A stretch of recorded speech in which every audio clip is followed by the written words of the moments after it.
கொள்கின்றோம். மேலும் இந்த வாய்ப்பினை நல்கிய திருவருளுக்கு எங்களது நன்றியை தெரிவித்துக் கொள்கின்றோம்.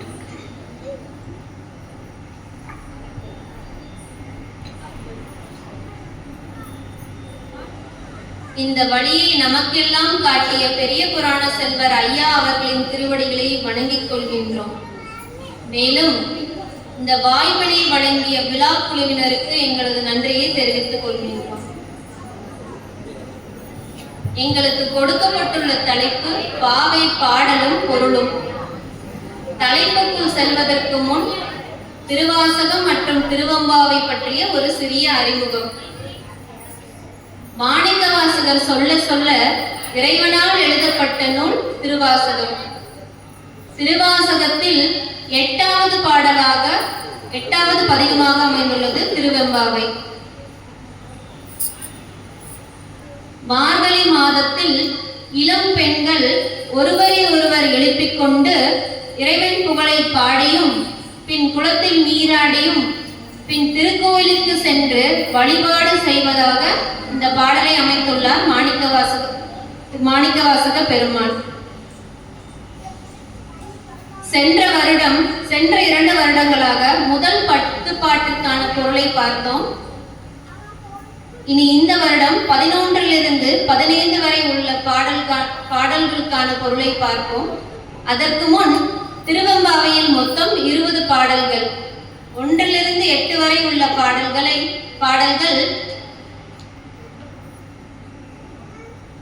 தோழியரை துயில் எழுப்புவதாக அமைந்த பாடல்கள். 11லிருந்து 18 வரை உள்ள பாடல்கள் நீராட செல்லும் போது இறைவன் புகழை பாடுதல். 9, 19 சிவனடியாரே தனக்கு கணவராக அமைய வேண்டும் என்று விண்ணப்பிக்கும் பாடல். 10வது பாடல் இறைவனின் சொரூப நிலையை கூறுதல். 20வது பாடல் சிவபெருமானின் 5 தொழில்களை விளக்கும் பாடல். இனி 16வது பாடலை சுமந்தி அவர்கள் பாடுவார்கள். இந்த சபையில் கூடியிருக்கும் அடியார் பெருமக்களுக்கு எங்கள் முதற்கண் வணக்கத்தை தெரிவித்துக் கொள்கிறோம். இது 3வது ஆண்டாக பாவை பாடலும் பொருளும் என்ற தலைப்பில் நிகழ்ச்சியை நடத்துவதற்கு சிவலோகநாதர் அருளால் நாங்கள் நிகழ்ச்சியை தொடங்குகின்றோம். முதல் பாடல் 11வது பாடல் முய்யார் தடம் பொய்கை என்ற பாடல். ராகம் பூர்வி கல்யாணம். முய்யார் தடம் பொய்கை முகேரன்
பார்ப்போம். மொய்யார் தடம் பொய்கை புக்கு முகிரென்ன கையால் குடைந்து குடைந்து உன் கடல் பாடி. மொய்யார் தடம் பொய்கைன்னா வண்டுகள் மொய்க்கின்ற அகன்ற குளத்தில். முகேரென்ன கையால் குடைந்து குடைந்துன்னா, இப்ப தண்ணிக்குள்ள நம்ம குதிக்கும் போது ஒரு சத்தம் வரும். உள்ள போயிட்டு தண்ணிக்குள்ள குதிச்சுட்டு வெளியே வரும்போது ஒரு சத்தம் வரும்ல. அப்ப தண்ணிக்குள்ள உள்ள போயிட்டு வெளியே வரும்போது குடைந்து குடைந்துன்னா கையில அப்படியே தண்ணி நம்ம தள்ளி போயிடும். இப்படிதான் நம்ம வந்து குளத்துல குதிக்கும் போது இயல்பா நம்ம வந்து கையில வந்து தண்ணி தள்ளுவோம்.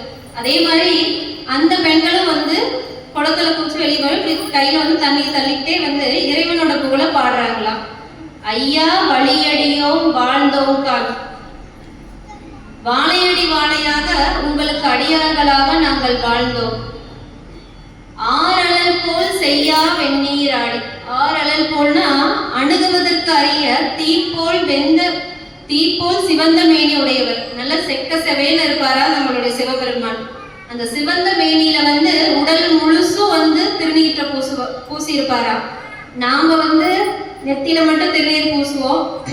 அனுஷ்டானம் செய்யறவங்க 16 இடத்துல பூசுவாங்க. எங்கெல்லாம் உடம்புல ஜாயிண்ட் இருக்கோ, போன்ஸ் எங்கெல்லாம் ஜாயிண்ட் இருக்கோ அந்த இடத்துல எல்லாமே வந்து அனுஷ்டானம் செய்யறவங்க திருநீர் அணிவாங்க. செல்வா அப்படின்னா வந்து நல்லா சிகப்பா இருக்கிறவங்க பேரை வந்து செல்வான்னு வைப்பாங்க. சிறுமருகுல் மையார் தடங்கன் மடந்தை மணவாளா. சிறுமருகுல்னா சிற்றடியை கொண்டவர். மையார் தடங்கன் மடந்தை மணவாளா. மை பூசிய அகன்ற கண்களை உடைய மடந்தை மணவாளா, உமையம்மையின் கணவர். இங்க வந்து உமையம்மையை வந்து எப்படி வந்து அறிமுகப்படுத்துறாங்கன்னா இப்படி சிற்றடையை கொண்டவர், மை பூசிய அகன்ற கண்களை உடைய உமையம்மையின் கணவர். ஐயா நீ ஆட்கொண்டு அருளும் விளையாட்டின் எங்களை எல்லாம் படைத்தும் காத்தும் அழித்தும் அருளுகின்ற விளையாட்டால் பழைய அடியார்கள் எல்லாம் உய்வு பெற்றோம். உய்வார்கள் உய்யும் வகையெல்லாம் உய்ந்தொழிந்தோம். எய்யாமற் காப்பாய் எமையலோர் எம்பாவாய். நாங்களும் பழைய அடியார்களின் திருவடிகளை பற்றி கொண்டு உய்யும் வகையறிந்து உய்ந்தோம். எப்படி வந்து பழைய அடியார்கள் எல்லாம் வந்து உங்களை வழிபாடு செஞ்சு அவங்க வந்து உங்களோட திருவடி அடைஞ்சோமோ, நாங்களும் அவங்களையே பின்பற்றி நாங்களும் வந்து உய்யும் வகையை வந்து தெரிஞ்சுக்கிறோம் அப்படின்னு சொல்றாங்க அந்த பெண்கள். எய்யாமற் காப்பாய் எமையலோர் எம்பாவாய். எய்யாமன்னா மீண்டும் மீண்டும் இந்த பிறவியில பிறந்து பிறந்து இந்த உயிர் வந்து இழைச்சிருமா. இது மாதிரி வந்து எங்களை இனி பிறவி கொடுக்காம எங்களை வந்து இழைக்காம எங்களை காப்பாயாக அப்படின்னு வந்து சிவபெருமான வேண்டிக்கிட்டு இந்த பெண்கள் எல்லாம் குளத்துல வந்து நீராட போறாங்க. இந்த பாட்டோட உட்கருத்து என்ன அப்படின்னா, மீண்டும் பிறவாமல் இருக்க வேண்டும் என்றால் வழிபாடு செய்ய வேண்டும். அதற்கு தகுந்த கணவர் நமக்கு அமைய வேண்டும். இப்ப இருக்கிற பெண்கள் வந்து எப்படியெல்லாம் வந்து லிஸ்ட் போடுறாங்கன்னு பாத்துங்க.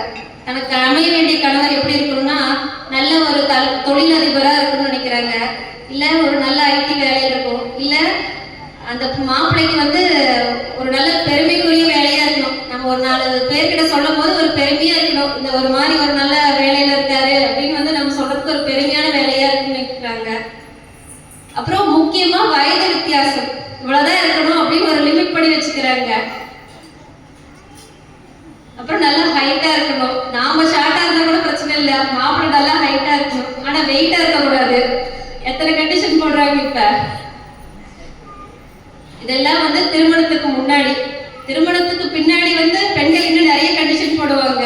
என்னை இப்படி வச்சிருக்கணும் அப்படி வச்சிருக்கணும், அது ஒரு லிஸ்ட் தனியா போயிட்டே இருக்கும்.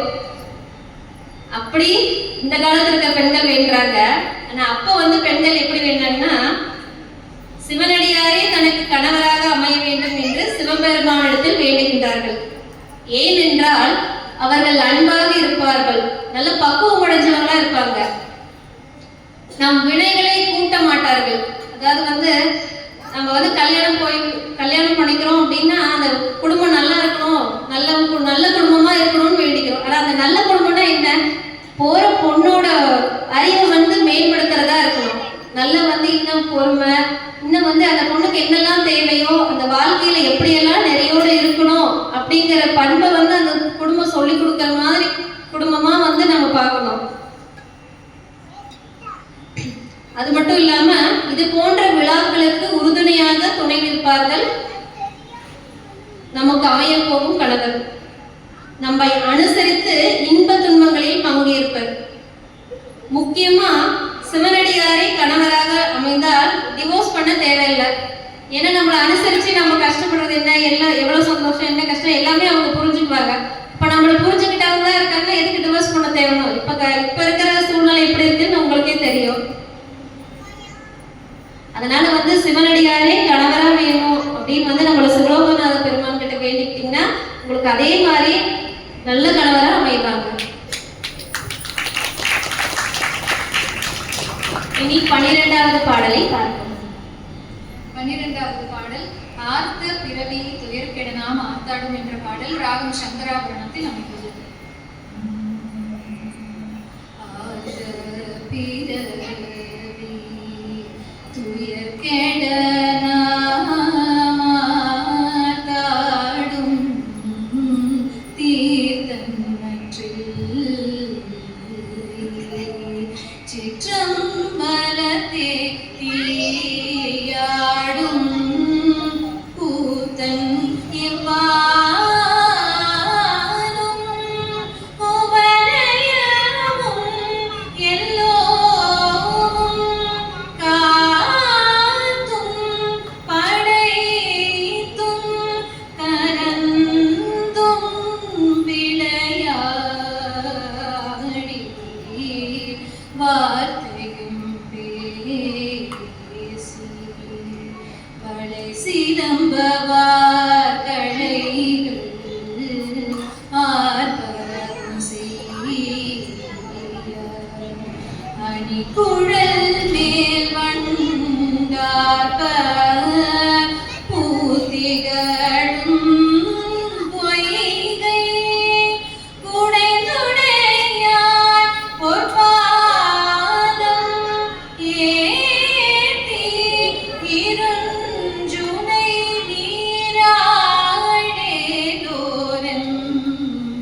நீராடேலோரெம்பாவாய் ஏத்தி இருஞ்சுனை நீராடேலோர் எம்பாவாய்.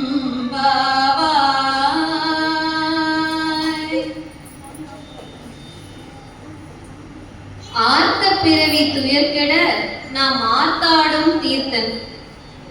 ஆர்த்த பிறவி துயர்கெடனா நாம் பிணித்துள்ள பிறவி துன்பம் ஒழிய. நாம் ஆர்த்தாடும் தீர்த்தன், நாம் மகிழ்ந்து ஆடுகின்ற தீர்த்தமாய் உள்ளவன் நம் சிவபெருமான். கோயிலுக்கு போனீங்க அப்படின்னா தீர்த்தம் நம்ம மேல தெளிப்பாங்க. அது எதுக்கு? நம்மளை சுத்தமா வச்சுக்கிறது, நம்ம மேல இருக்கிற பாவங்கள் எல்லாம் வினைகளை எல்லாம் கழிக்கிறதுக்காக தான் தெளிப்பாங்க. அதே மாதிரி கோயிலுக்கு போறதுக்கு முன்னாடி குளத்துல குளிக்க சொல்லுவாங்க. சில டைம் ராமேஸ்வரம் நீங்க போனீங்க அப்படின்னா கோயில்ல குளத்துல எல்லாம் குளிக்குங்க. அது எதுக்குன்னா சிவபெருமானியை நினைச்சு நீங்க குளிச்சீங்கன்னா நம்மளோட வினைகள் எல்லாம் போகும் அப்படிங்கிறதுக்காக சொல்றது. நல் தில்லை சிற்றம்பலத்தை தீயாடும் கூத்தன். அந்த சிவபெருமான் எங்க இருக்காருன்னா அழகிய தில்லையில் உள்ள ஞான சபையில் அனலேந்து ஆடுகிற கூத்தப்பிரானாக நடராஜராக இருக்கிறார். கூத்தப்பிரான் அப்படின்னா ஆடுறவங்களை கூத்தன் அப்படின்னு சொல்லுவாங்க. இங்க சிவபெருமான கூத்தப்பிரான் அப்படின்னு சொல்றாங்க. தமிழ்நாட்டுல மொத்தம் 5 சபை இருக்கு. தங்க சபை சிதம்பரத்துல, அந்த மேற்கூரை தங்கத்தால மேய்ஞ்சிருப்பாங்க. வெள்ளி சபை மதுரையில இருக்கு. தாமிர சபை திருநெல்வேலி, ரத்தன சபை திரு ஆலங்காடு, சித்திர சபை குற்றாலம். குற்றாலத்துக்கு போற வாய்ப்பு உங்களுக்கு இருந்துச்சுன்னா திருப்பி நீங்க வரும்போது ஒரு 1/2 கிலோமீட்டர்ல இந்த சித்திர சபை இருக்கும். 6ஆம் நூற்றாண்டிலே ஓவியங்களை இயற்கையா கிடைக்கிற பழங்கள் இலைகளை கொண்டு ஓவியம் வரைஞ்சாங்க. எதுவுமே செயற்கை கிடையாது, எல்லாமே இயற்கையா கிடைக்கிறது. இப்ப ஒரு 5 வருடங்களுக்கு முன்னாடி கூட மத்திய கவர்மெண்ட் அதை புதுப்பிச்சாங்க. ஏன்னா அத்தனை வருஷமா இருக்கிறதுனால அதை இன்னமும் பாதுகாத்துட்டு வந்திருக்காங்க. வாய்ப்பு இருக்கிறவங்க குற்றாலம் போனீங்கன்னா சித்திர சபையை பாருங்க. இவ்வானும் குவளையமும் எல்லோவும் காத்தும் படைத்தும் கரந்தும் விளையாடு. அப்படிப்பட்ட சிவபெருமான் வானுலகம் மண்ணுலகம் பிற உலகங்களை எல்லாம் படைத்தும் காத்தும் அழித்தும் மறைத்தும் அருள் புரிகின்றார். அவர் இதை ஒரு விளையாட்டாக செய்கின்றார். நினைத்த மாத்திரத்தில் அவரால் செய்ய முடியும். இது வந்து அவருக்கு ஒரு விளையாட்டு. அவர் நினைக்கிற நிமிஷம் அவரை வந்து செய்ய முடியும், அவரால் செய்ய முடியும். வார்த்தையும் பேசி வளை சிலம்ப வார்கலைகள். இப்ப நீராட போகும்போது அந்த பெண்கள் வந்து புகழ்ந்து பேசிக்கிட்டு அதோட யாரெல்லாம் கூட சேர்ந்து சத்தம் எழுப்புறாங்கன்னா, வளை சிலம்ப வார்கலைகள்னா அவங்க கால் அணிஞ்சிருக்கிற சிலம்புகளும் சேர்ந்து வந்து ஒளி எழுப்புகின்றன, சிவசிவா என்று. மேலும் வார்கலைகள் உடலில் அணிந்திருக்கும் அணிகலன்களும் சேர்ந்து ஒளி எழுப்புகின்றன. ஆர்ப்பரவம் செய்ய அணிக்குழல் மேல் வண்டார்ப்ப. அந்த பெண்கள் தலையில் அணிஞ்சிருக்கிற பூக்கள் இருக்கிற வண்டுகளும் சேர்ந்து ரிங்கார ஒளியை எழுப்புமா. பூத்திகளும் பொய்கை குடைந்துடையான் பொற்பாதம் ஏத்தி இருஞ்சுனை நீர் ஆடையிலோர் எம்பாவாய். மலர்கள் நிறைந்த பொய்கைன்னா குளம். அந்த குளத்துல இறங்கி பெண்கள் எல்லாம் வந்து சிவருமானோட பொற்பாதத்தை புகழ்ந்து பாடிக்கிட்டு நீராடுறாங்களாம். இங்க பூத்திகளும் பொய்கை குடைந்துடையான். உடையான் அப்படின்னா இந்த உலகத்தை, வானுலகம், மண்ணுலகம், பிற உலகங்கள் எல்லாத்தையும் வந்து படைச்சவர் நம்ம சிவபெருமான். இந்த ப்ராப்பர்ட்டிக்கு சொந்தக்காரர் சிவபெருமான் தான். நாம இங்க வந்து நம்ம பிறவி முடிகிற வரைக்கும் இருந்துட்டு போறோம். இந்த உடையாங்கிற வார்த்தையை நீங்க எங்க பார்க்கலாம் அப்படின்னா, பழைய கல்வெட்டுல தஞ்சை பெருவுடையார், மகாதேவ பெருவுடையார் அப்படிங்கிற வார்த்தையில நீங்க தெரிஞ்சுக்கலாம். முன்னெல்லாம் வந்து உடையார் அப்படிங்கிற வார்த்தை இருக்கும், இப்ப அந்த வார்த்தை வந்து பயன்பாடு இல்லை. நம்மளை எல்லாம் படைச்சிருக்கிறவரு நம்ம சிவபெருமான். எதுக்குன்னா இந்த உயிர்கள் எல்லாம் உய்ய வேணும், தன்னிடத்தில் வர வேண்டும் அப்படிங்கிறதுக்காக தான் இந்த உலகம் எல்லாத்தையும் வந்து படைச்சிருக்காரு. இந்த பாட்டோட உட்கருத்து என்னன்னா, சிவபெருமான் ஐந்தொழில் செய்கின்றார். படைத்தல், காத்தல், அழித்தல், மறைத்தல், அருளல். படைத்தல்னா இந்த உயிருக்கு வந்து இந்த உடலை கொடுக்குறாரு, கொடுத்து இந்த உலகத்துக்கு அனுப்புவாரு. காத்தல் அப்படின்னா இந்த உயிர் இங்க வாழ்ற வரைக்கும் அதை வந்து பாதுகாப்பாரு இந்த உடலை. அழித்தல் அப்படின்னா இந்த உயிரோட வினை முடிஞ்சதுக்கு அப்புறம் இந்த உடலை வந்து அழிச்சிட்டு திருப்பி வந்து மறுபிறவி கொடுப்பாரு. அதாவது நம்மளோட வினைகளுக்கு தகுந்த மாதிரி. இது மூணும், படைத்தல், காத்தல், அழித்தல்ங்கிறது உடலுக்கு செய்கின்ற உபகாரணம். மறைத்தல், அருளல் அப்படின்னா மறுபடியும் பிறவி கொடுக்கும் போது, இல்லை இந்த உலகத்துக்கு நம்ம வரும்போது தன்னை மறைத்து அவரை மறைச்சிட்டு இந்த உலக இன்பங்களை நமக்கு தருவாராம். இதுல வந்து நம்ம ஈடுபடுற மாதிரி, இதுல இருக்கிற மாதிரி அவர் பண்ணுவாராம். அருளல் அப்படிங்கன்னா கடைசியா நம்மள வினைகள் எல்லாம் முடிஞ்சதுக்கு அப்புறம் அவரோட திருவடிக்கு நம்மளை வந்து எடுத்துட்டு போவாரு. உயிர்களின் பக்குவத்திற்கு ஏற்ப எப்படி தருவாருன்னா, நம்மளோட பக்குவத்திற்கு ஏற்ப உடல், நிறம், வடிவம், தாய் தந்தை, சுற்றம், உலக இன்பங்கள் எல்லாம் கொடுத்து உயிரின் அறிவை மேம்படுத்துகிறார். எதற்காக என்றால், தன்னை போல் இந்த உயிரும் பேரின்பத்தை அடைய வேண்டுமா. உயிர் வந்து அறிவு பொருள். அதுக்கு வந்து எல்லா உயிருக்கும் அறிவு இருக்கும். ஆனா அதோட ஆணவ மலத்தால வந்து அந்த அறிவு வந்து மறைக்கப்படுமா. மேலும் ஐந்தொழில் தத்துவத்தை விளக்கும் விதமாக நடராஜர் சிலை அமைந்துள்ளது. இந்த ஐந்தொழில்களை செய்யறது வந்து நடராஜர் பெருமான் சிலையில நீங்க பாத்தீங்கன்னா தெரிஞ்சுக்கலாம். இனி 13வது பாடலை பார்ப்போம். 13வது பாடல் பைங்குவளை கார்மலரால் என்ற பாடல். பைங்குவளை கார்மலரால் செங்கமல பைபோதாலங்கம் புருகினதால் பின்னும் அரவத்தால் பைங்குவளை கார்மலரால் செங்கமல பைபோதாலங்கம்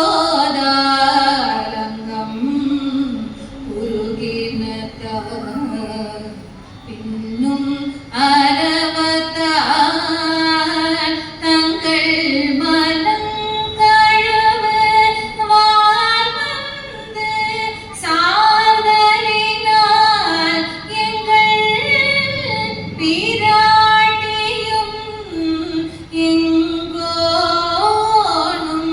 போன்றி செய்த பொங்குமடுவில் புக பாய்ந்து நம் சங்கம் சிலம்பு கலந்தார்ப கொங்கைகள்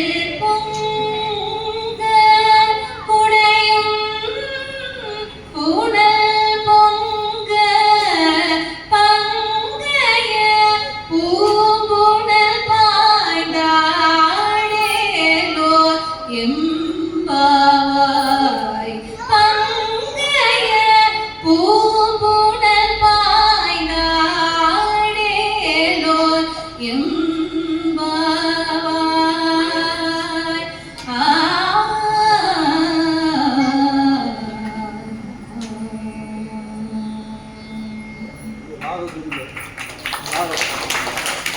ராகம் சாவே.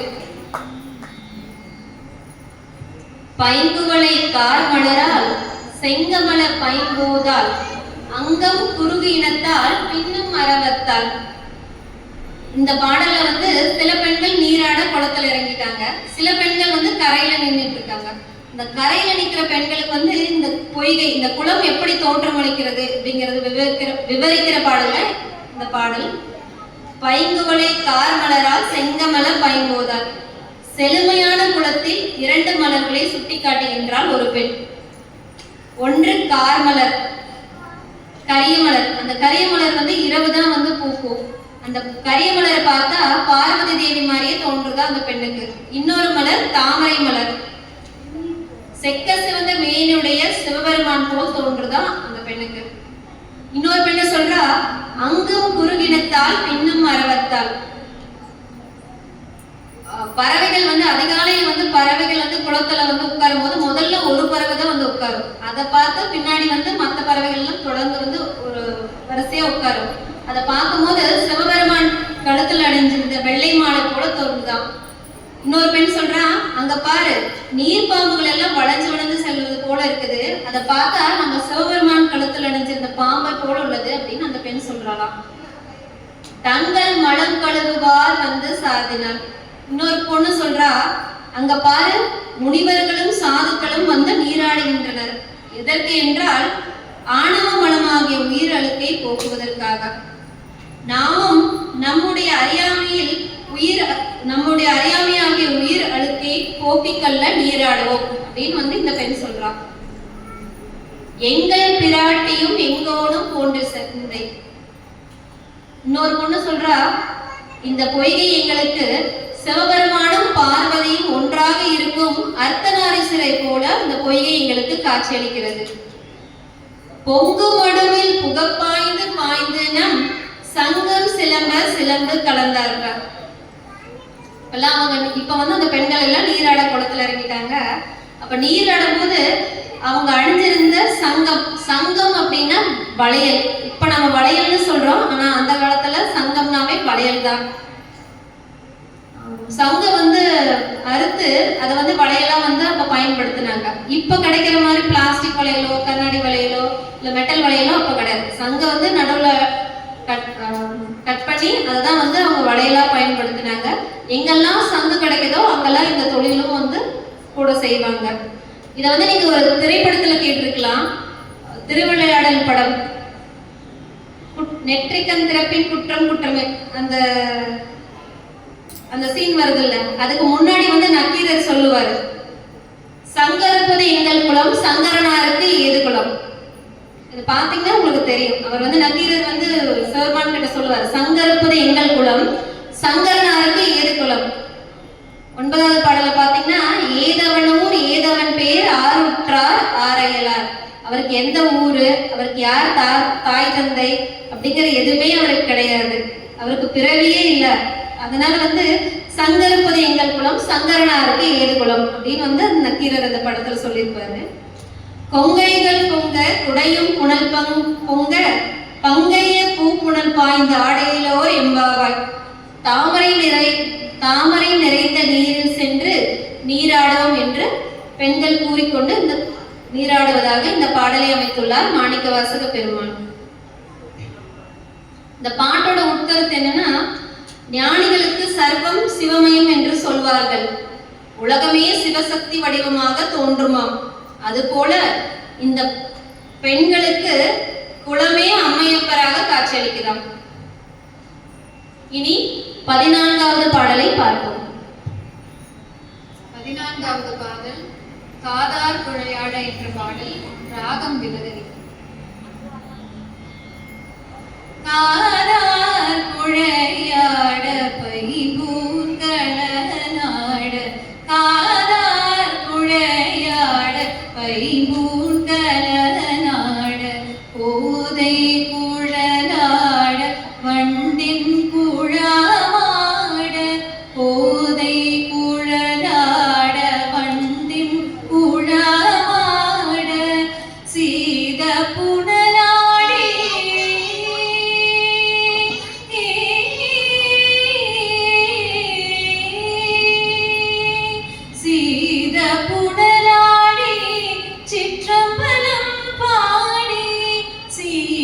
புனலாடி சிற்றம்பலம் பாடி வேத பொருள் பாடி அப்பொருளாமா பாடி வேத பொருள் பாடி அப்பொருளாமா பாடி சோதி திறம் பாடி சூழ்கொன்றை தார் பாடி சோதி திறம் பாடி சூழ்கொன்றை தார் பாடி ஆதித்திரம் பாடி அந்தம் மாமா பாடி பேதித்து நம்மை வளர்த்தெடுத்து பேய் வளைதல் பாதத்திரம் பாடி ஆடேலோரெம்பாவாய் பாதத்திரம் பாடி ஆடேலோரெம்பாவாய்.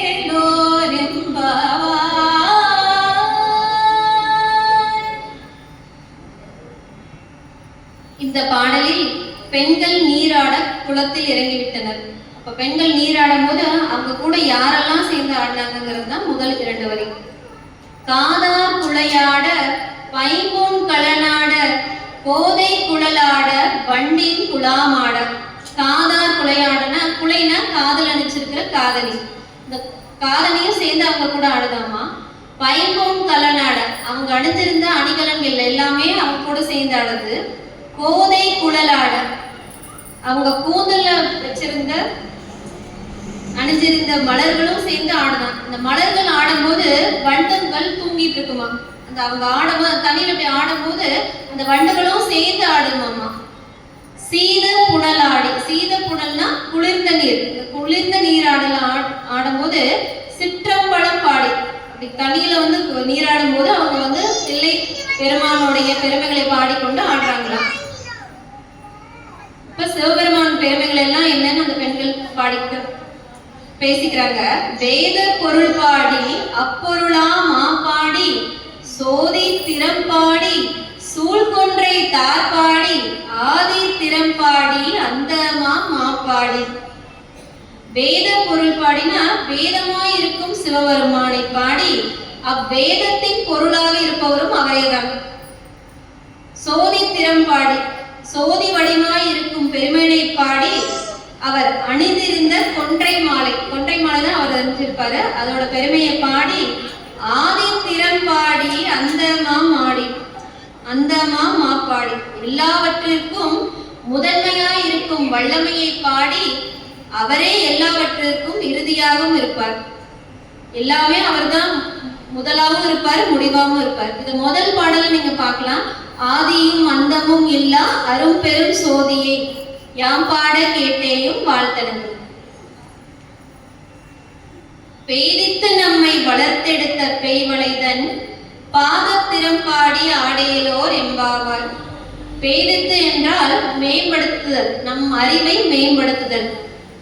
நம் தாயானவள் குழந்தைகளுக்கு என்ன பண்ணுவாங்கன்னா அவங்களுக்கு புரியுற மாதிரி வந்து கதை சொல்லுவாங்களாம்.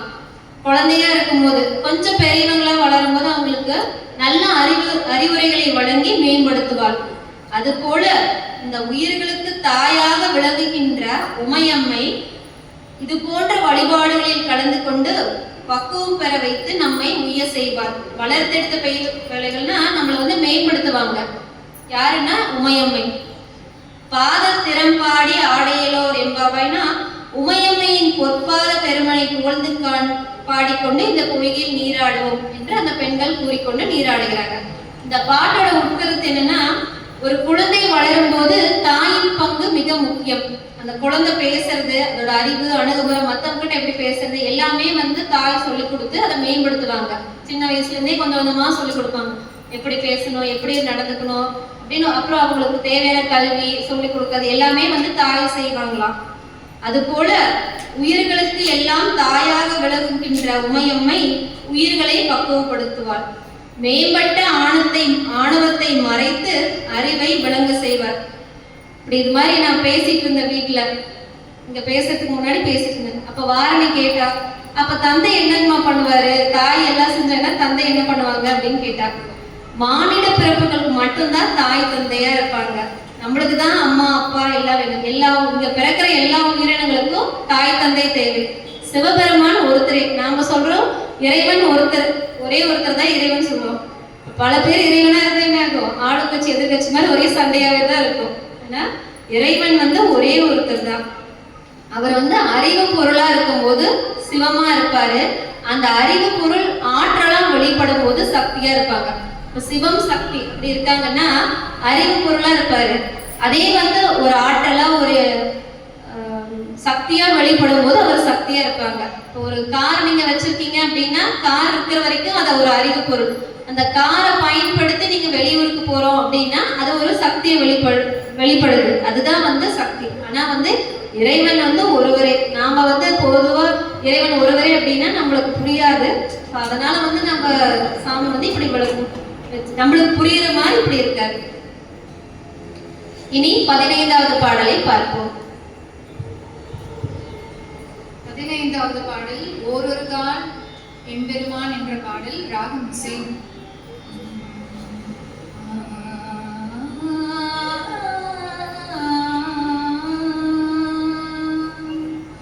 ஓரொரு கால் எம்பெருமான் என்றென்றே நம் பெருமான். ஓரொரு கால் எம்பெருமான் என்றென்றே நம் பெருமான். சீரொரு கால்வாய் போவார் சித்தம் களி கூற. சீரொரு கால்வாய் போவார் சித்தம் களி கூற. நீரொரு கால் போவார் நெடுந்தாரை கண் பணிப்ப. நீரொரு கால் போவார் நெடுந்தாரை கண் பணிப்ப. பாரொரு கால் வந்தடையாள் விண்ணோரை தாழ்பணியாள். பாரொரு கால் வந்தடையாள் விண்ணோரை தாழ்பணியாள். பேரருளார் திங்கனே பித்தொருவர் ஆமாறும். ஆரொருவர் யூவண்ணம் ஆட்கொள்ளும் வித்தகர்தான். வாரொருவர் பூமுலையின் மாயான நாம் பாடி. ஏரொருவர் பூங்குழல் பாய்ந்தாடேலோர் எம்பாவாய். ஏரொருவர் பூங்குழல் பாய் ஆடேலோர் எம்பாவாய்.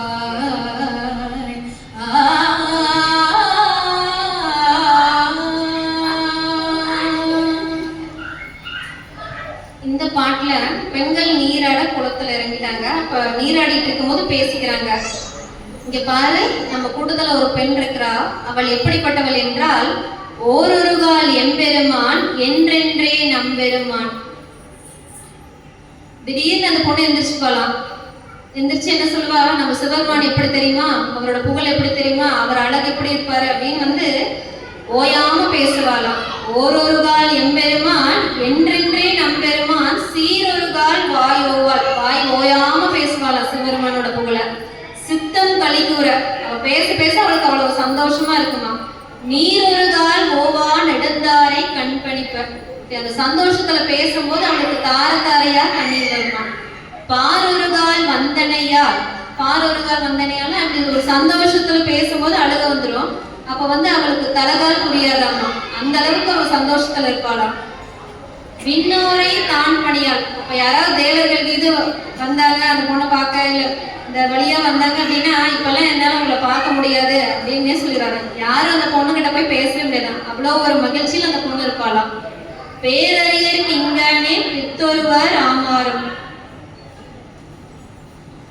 பேரறியர் அப்படின்னா அரசர்களுக்கு எல்லாம் அரசராக இருப்பவர் தான் பேரறியர். அவர் தான் நம் சிவபெருமான். அவர் மேல் மிகுந்து பற்று கொண்டு பித்தாக இருப்பாராம். ஒரு பைத்தியம் மாதிரி, அந்த மாதிரி பித்து பிடிச்ச மாதிரி சிவபெருமானையே நினைச்சிட்டு இருப்பாராமா. ஆரொருவர் இவ்வண்ணம் ஆட்கொள்ளும் வித்தகத்தால். இப்படி இவளை பித்து பிடித்தவள் போல் இருப்பதற்கு அவர் எப்படிப்பட்ட வித்தகராக இருக்க வேண்டும்? அப்படிப்பட்டவரின் பெருமைகளை பாடுகின்றோம். வாருருவ பூன்முளையீர் வாயார நாம் பாடி. இப்படி பிறரை அடிமை கொள்ளும் ஞான உறவினர் யார் ஒருவரோ அவருடைய திருவடிகளை நாம் வாயார புகழ்ந்து பாடுவோம். ஏருருவ பூப்புணன் பாய்ந்தாடையிலோர் எம்பாவார். அழகிய பூக்கள் நிறைந்த குளத்தில் இறங்கி நீராடுவோம் என்று இந்த பெண்கள் பேசிக்கொண்டு இருப்பதாக மாணிக்க வாசகர் இந்த பாடலை அமைத்துள்ளார். இந்த பாட்டுல இருக்கிற உட்கருத்து வித்து பிடிக்கிற அளவுக்கு அந்த பெண்ணை ஆட்கொள்ள முடியும் நம்மளுடைய சிவபெருமான். ஒரே எண்ணத்துல வச்சிருக்க முடியும் நம்மளோட சிவபெருமான். ஆனா நாம எப்படி இருக்கோம் அப்படின்னா 6 கோடி மாயாசக்தியினால ஈர்க்கப்பட்டிருக்கோம். ஒரு நகை கடைக்கு போறோம் அப்படின்னா என்ன பண்ணுவோம்?